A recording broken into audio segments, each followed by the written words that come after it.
My family thought it'd be hilarious to ditch me in a whole other state. Let's see if he can find his way back, they joked as they drove off laughing. Well, I never did come back. 15 years passed before they tracked me down. 95 missed calls. That summer, when I turned 21, was supposed to be just like the others. I was stuck working for peanuts at my dad's hardware store, living at home because college wasn't financially practical, according to the Royce, and my father, and getting smacked around emotionally by my golden boy brother, Alan. We weren't exactly poor, but we sure weren't the type of folks who took vacations to Disney World. So when the old man, who we called Royce, suddenly said we were going on a family road trip to my uncle's wedding out in Colorado, I should have smelled something fishy right off the bat. 3 days into that god-awful road trip, I already wished I'd come up with some excuse to stay behind. Dad and Alan had been taking turns with their favorite pastime, making my life a living hell. Mom, Margaret, would every now and then whisper, "That's enough," in that paper-thin voice of hers, but everyone knew it didn't mean a damn thing. I should probably explain my family a bit. Royce wasn't just your everyday jerk of a dad. He was the kind who'd barge into your room at 4 a.m. to scream about some chore you forgot. The kind who'd throw out your stuff if it got in his way. The kind who told me I wasn't worth much before I was even old enough to know what that meant. Alan caught on quick. You either became Dad's little clone, or you ended up like me. Guess which one he picked? That morning, we pulled into some nowhere rest stop in the middle of Colorado. Nothing but empty land as far as the eye could see, fields, mountains off in the distance, and a rundown bathroom building with a couple vending machines. I'd been crammed in the back seat of our Suburban and needed to stretch out a bit. So I went to use the bathroom. Dad and Alan were cracking up over something, while Mom was busy touching up her lipstick in the visor mirror. I remember exactly what I was wearing that day. A faded Metallica t-shirt, a pair of jeans with a rip in the knee, and these old Vans I'd had since high school. I didn't bring my phone. It was charging in the car. Didn't take my wallet either. I mean, why would I? I was just heading to pee, not walking into town. I was gone maybe 10 minutes. Could have been less. When I came out, squinting under that bright Colorado sun, their parking spot was empty. Our green Suburban? Gone. At first, I figured they were just messing with me, moved the car to screw around. I walked all over that rest stop. Nothing. And here's the thing about getting betrayed by your own family. It cuts deeper than anything else. I waited for a full hour, sitting on the curb, convincing myself they'd turn up any minute, probably laughing their asses off. People came and went. Some gave me weird looks. A trucker asked if I was all right. I told him I was waiting on my girlfriend, said she was still in the bathroom. He nodded and went on his way. By the second hour, that sick, icy feeling started crawling up in my gut. They weren't coming back. My first thought was to ask someone for their phone, call my folks, beg them to pick me up. I almost did, too. Walked toward this woman with 2 little kids, but I stopped. Something in me just froze. A flood of memories hit me all at once. Every insult, every time they humiliated me for sport, every joke, that was really just another way to put me down. I could hear Alan in my head, dude, I bet he's bawling right now. And Dad, he'll figure it out, if he's not as dumb as he looks. Mom's voice too, soft and useless, never really stepping in. That's when I made a choice. I walked over to that woman and asked if I could use her phone, but I didn't call my family. I called information and got the number for a shelter in Grand Junction, about 35 miles from where I was. Then I asked the woman if she might be willing to give me a lift into town. I told her there was a family emergency and they had to take off, but someone was coming for me later. She hesitated, but I must have looked harmless enough, because she said yes. That night at the shelter hit hard. Reality doesn't sugarcoat anything. I had nothing but the clothes I'd been wearing. No ID. No cash. No contacts.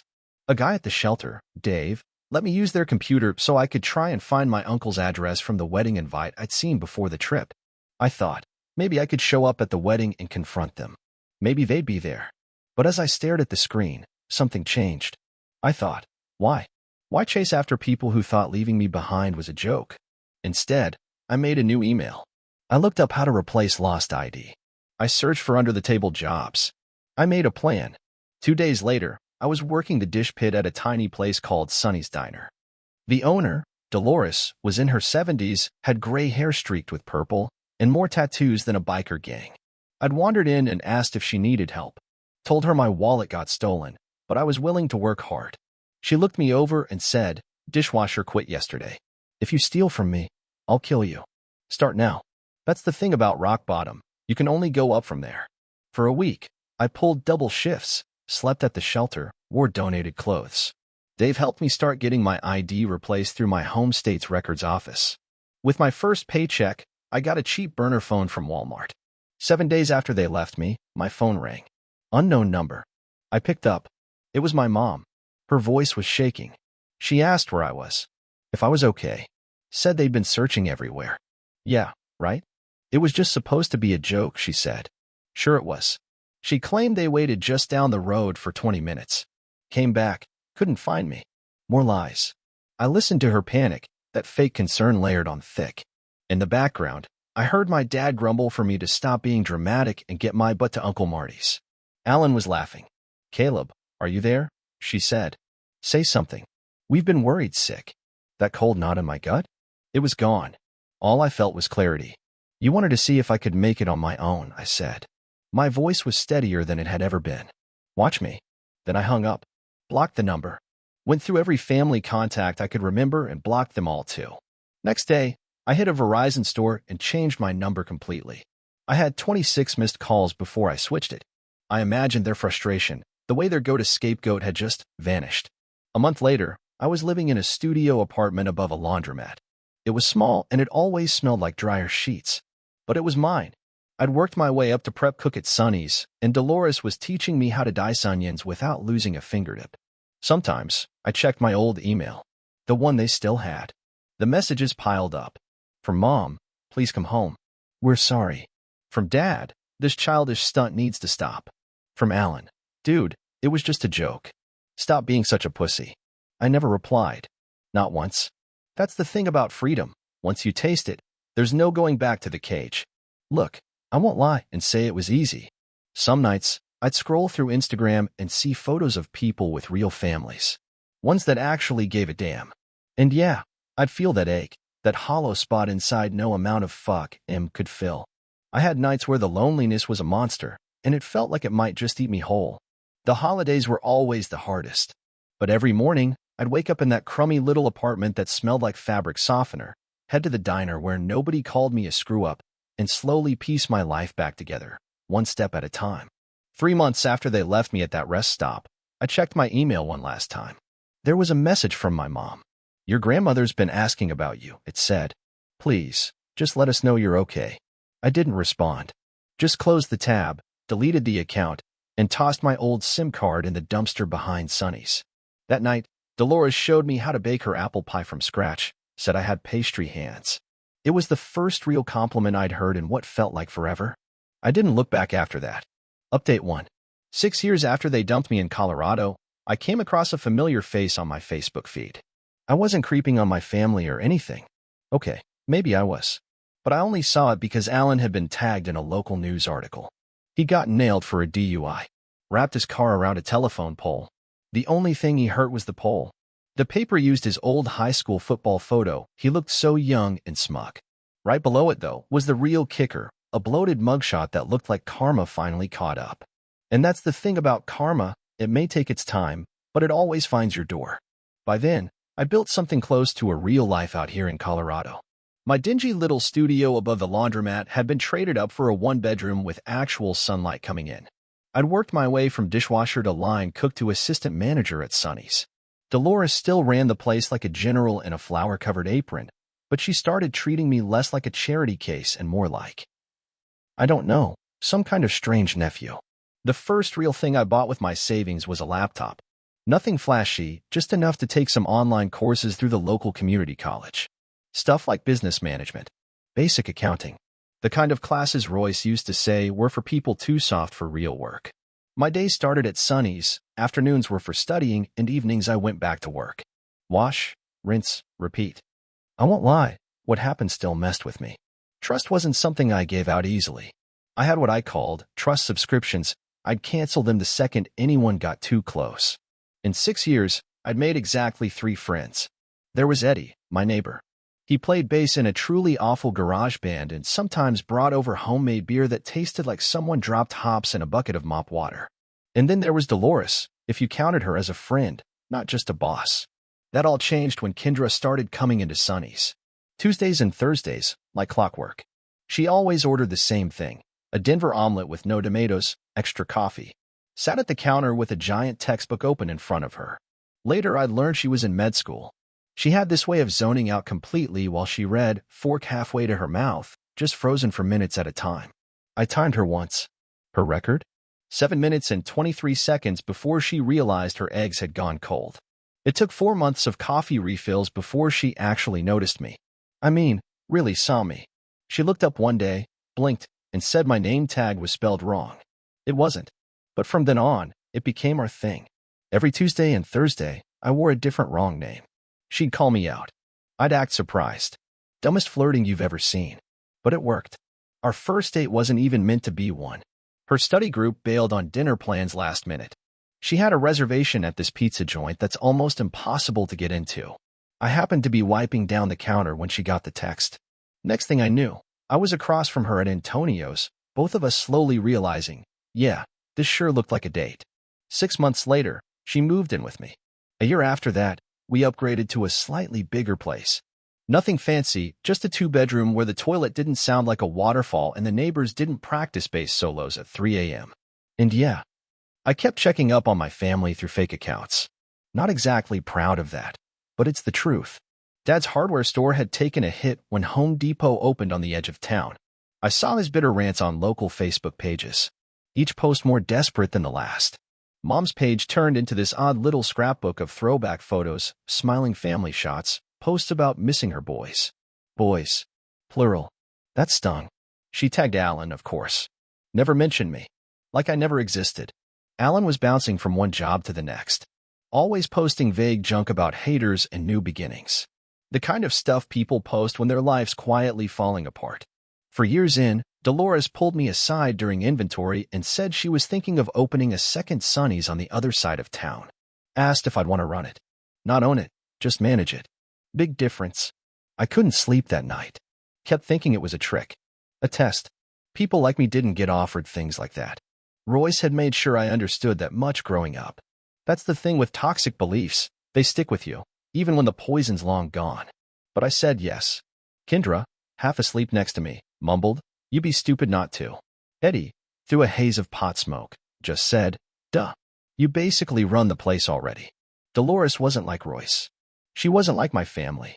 She never made me feel like I was less than. Sonny's East opened 6 months later. It was smaller than the original. Had its own menu. My menu. That first year nearly broke me. I worked 85-hour weeks, dropped 10 pounds I didn't really have to spare, and got into more than a few fights with Kendra about never being home. Came back to more than one passive-aggressive sticky note on the fridge. But somehow it worked. People came. People came back. The food was good. The vibe was solid. We weren't rolling in cash, but we were holding our own. For years after they left me behind, I made enough money to help Kendra pay down some of her med school loans. Not all of them. Those things are insane, but enough to make a real dent. She cried when I showed her the payment confirmation.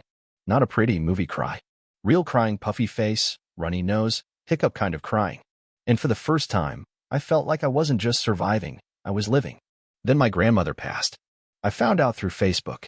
Mom posted some long-winded tribute filled with heart emojis. Grandma Louise was the only one who ever stood up to Royce. The only one who really saw me. She used to sneak me 20s and whisper, "Save it for your escape." I think she meant college. Turned out she meant something a little more literal. I thought about going to the funeral. Even looked up flights. Kendra said she'd come with me, hold my hand through whatever mess that reunion turned out to be. Eddie offered his junky hatchback if I'd rather drive. Dolores just gave a little shrug and said, "Dead folks don't know if you show up or not. Do whatever brings you peace." So I didn't go. Instead, I sent a generic flower arrangement, nothing special. Signed the card, Caleb. No return address. No note. Just my name. Social media blew up the second it arrived. Mom started posting about signs and feeling like Grandma Louise was reaching out from the beyond. Alan dropped cryptic comments about prodigal sons and divine timing. Royce didn't say a word publicly, but I could just imagine the storm brewing behind closed doors. A week later, I got a friend request from some random account with a name I didn't recognize. No posts, no friends. Looked like spam. I was about to delete it until I saw the message. "Cal, it's Uncle Marty. Your mom gave me your old email, but it bounced. Are you okay? We've been worried. Your dad's been asking around about you. I blocked the account. That night, I had my first panic attack in over 2 years. Sitting on the bathroom floor at 3 in the morning, trying not to wake Kendra. Felt like my chest was folding in on itself. Could barely breathe. Kept imagining Royce showing up at Sonny's, tearing everything apart. Kendra found me there about an hour later. Didn't ask anything. Just sat beside me, her shoulder touching mine. When I could finally catch my breath again, she said something that stuck with me. They can't take anything from you that you don't give them. The next morning, I called a lawyer. Got some info on restraining orders, just in case. Tightened every privacy setting I could find. Told Dolores to let the staff know. Don't give out any info about me to anyone, no matter who they say they are. Simple steps. Concrete ones. Control what you can control. Exactly 5 years to the day since they left me in Colorado, I married Kendra. We kept it small, just a quiet ceremony at a state park. Eddie was my best man. Dolores baked the cake herself and cried so hard her mascara streaked down her cheeks. Kendra's big, noisy family welcomed me in instantly. Her dad told corny jokes that, for once, didn't make my skin crawl. Her mom hugged me without triggering every survival instinct in my body. That's the thing about found family, sometimes they show up when you've stopped even hoping. A week after the wedding, I was scrolling my dummy account late at night and saw something that stopped me cold. Royce had posted on a local community page, looking for information on his son, me. Last known location, Grand Junction, Colorado. Family emergency, he wrote. But there was no emergency. That much, I knew. What I didn't know was why they were suddenly looking for me after all this time. So I dug a little. Made another burner account. Joined some hometown groups. Started connecting the dots. Turned out, their hardware store had shut down. The house was in foreclosure.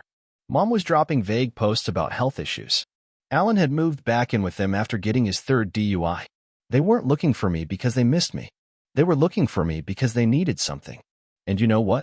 For the first time in 6 years, I smiled when I thought about them. Not because I wanted them to suffer, but because I realized something that had taken me a long time to see. I didn't care anymore. I shut the laptop, climbed into bed next to Kendra, and made a quiet decision. I'd keep watching from a distance, not out of anger, not out of love. Just detachment. Sometimes, the best revenge isn't anything loud or dramatic. It's what you build while they're busy falling apart. Final update. It all started with a LinkedIn notification. 14 years after that rest stop in Colorado, something in my carefully built life glitched.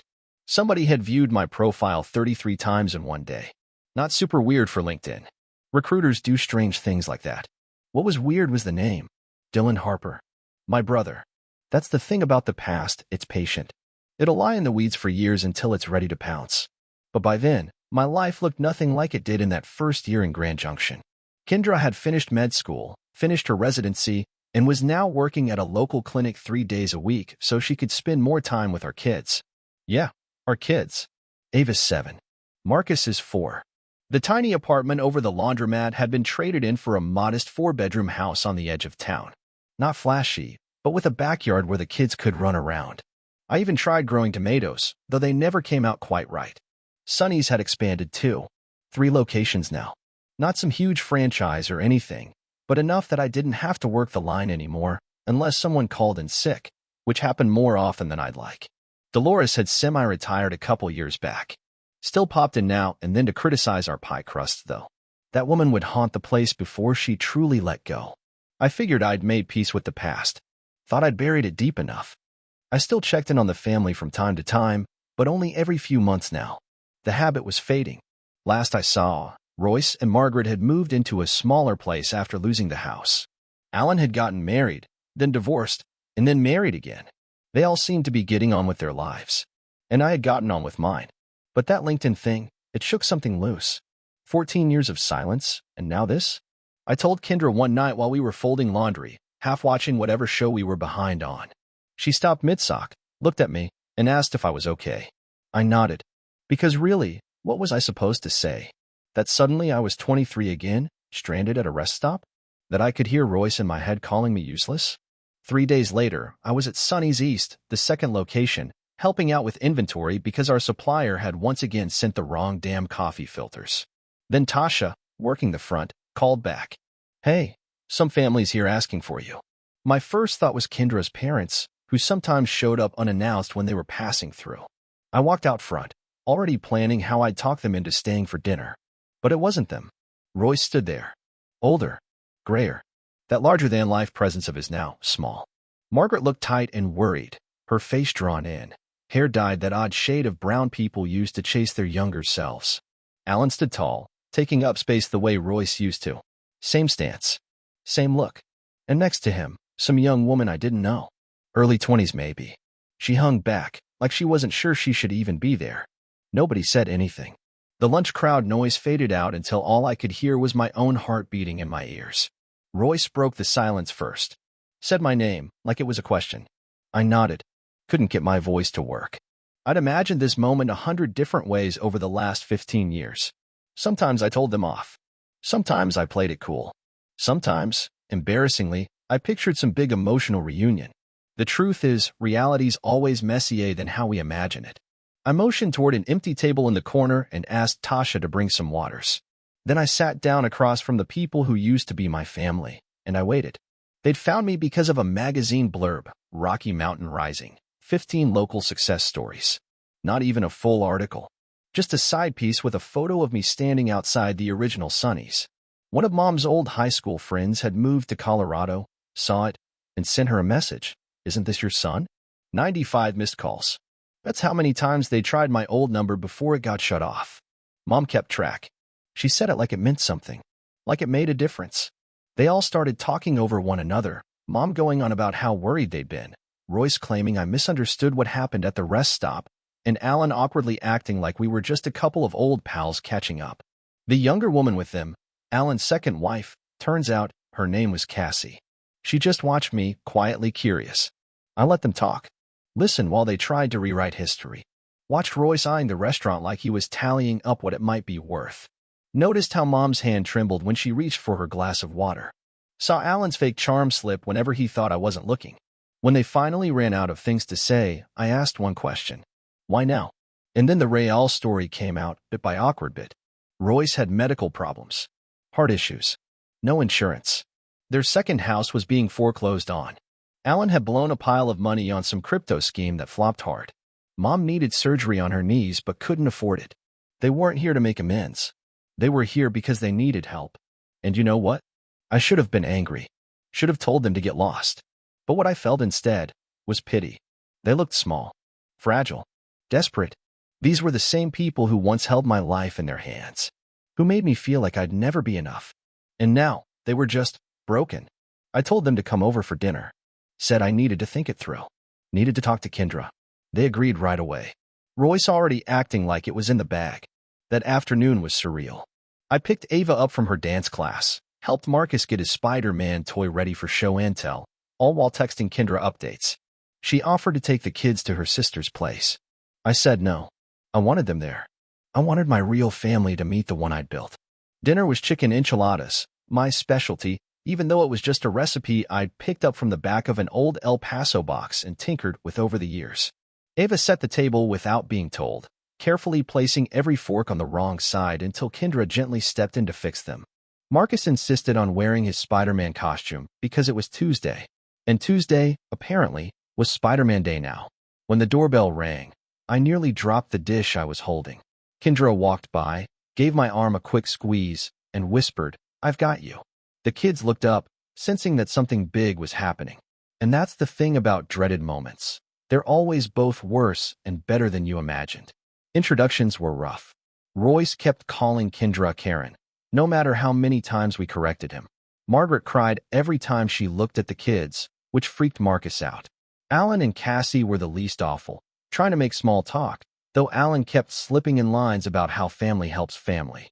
After dinner, Kendra took the kids upstairs for bath time, but not before giving me a look that said, "Text me if you need rescuing." Then it was just me and them, in a living room that suddenly felt way too small. Royce launched into his pitch. Said family sticks together. Said he always knew I'd turn out okay, a lie. Said they just needed a little help to get back on track. $40,000. Just a loan, of course. I let him finish. Then I asked him if he remembered what he told me on my 18th birthday. He stared at me blankly. So I reminded him, "At least you can't disappoint me anymore now that you're not legally my problem." I turned to Mom, and asked if she remembered what she did when Royce ripped up my community college acceptance letter and threw it away. Nothing. She did nothing. I asked Alan if he remembered what he said to my first girlfriend when she came to the house looking for me. "You're probably a faggot anyway," he told her. They all squirmed. Threw out excuses. Roy started to get that tone in his voice, the same one that used to make me shrink when I was younger. But I didn't shrink. Not anymore. I got up, walked into my office, came back with an envelope, and handed it to him. Inside was a check for $85.20. He looked at it, confused. "What the hell is this supposed to be?" I told him. In 2012, a Greyhound ticket from Grand Junction to our hometown cost exactly that. $85.20. The amount it would have taken to come back after they left me. The room went dead silent. Then Royce exploded. Called me ungrateful, selfish, a disappointment. The greatest hits of my childhood, played one last time. I didn't argue, didn't raise my voice. Just stood up and said, "It's time to go." Mom switched tactics. Tears. Guilt. How could I do this to family? Alan's friendly act dropped instantly. Cold eyes. No more pretending. Cassie just looked like she wished she was anywhere else. They left. Royce crushed the check in his hand and tossed it on the steps on the way out. I shut the door behind them and leaned against it. My legs felt like rubber. Kendra came downstairs. Asked if I was okay. I nodded. Couldn't trust myself to speak just yet. We cleaned up the dishes in silence. Checked on the kids. Got ready for bed like it was just another night. Before I turned off the lights, I pulled up the doorbell camera on my phone. They were still out in the driveway, arguing. Royce flailing his arms. Mom crying. Alan looking at our house with an expression I knew too well. Envy and hate. Eventually, they got in their rental car and drove off. I haven't seen or heard from them since. And I don't expect to. That chapter is closed. That's the thing about revenge. It's not always something you do. Sometimes, it's something you live. Every laugh from my kids. Every inside joke with Kendra. Every Sunday morning where I don't have to brace for yelling. Every regular, boring day in a life I built myself. I never made it back home. I did something better. I made one.